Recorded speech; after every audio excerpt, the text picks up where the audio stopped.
রোজ চা খাওয়াই দেখাই, কিন্তু চা খাওয়ার সঙ্গে সঙ্গে আরেকটা কাজও আমি সকালবেলা করি, সেটা হচ্ছে এডিটিং করা। কারণ এই এডিটিংটা এখন না করে রাখলে আমার আবার পরে সময় হয় না, বেমালুম ভুলেই যাই। তো তারপরে চলে এসেছিলাম হচ্ছে রান্না করতে। এই দেখো, এটা হচ্ছে আমার হচ্ছে ছোট্ট একটা গার্ডেন। তো যেখানে আপাতত 29 রকমের গাছ আছে, কিছুটা ছাদেও আছে আবার। তো দুপুরে লাঞ্চে ছিল হচ্ছে শুক্তো আর আমার ডিমের তরকারি, সেটাই। তো বিকেলবেলা এখন হচ্ছে উঠেছি হচ্ছে ছাদে একটু হাঁটাহাঁটি করতে। আর হাঁটতে হাঁটতে অনেক কিছুই চোখে পড়লো, সেটা হচ্ছে দুটো ফুল ফুটেছিল, বাবা সেগুলো তোলেনি। তো ভাবলাম তোমাদেরকেই দেখিয়ে দিই।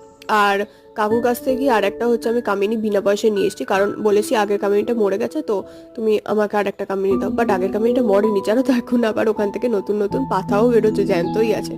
চুটকে পড়তে আসার পর আমার নেল পালিশ দেখে ওনারও ইচ্ছে হয়েছে আমার একটু পিপি নেল পালিশ পরিয়ে দাও, তাই ওনাকেও পরিয়ে দিলাম। তো এখন বসেছি আমি পড়তে। চলো দেখা হচ্ছে কালকে নতুন একটা মিনি ব্লগে, টাটা।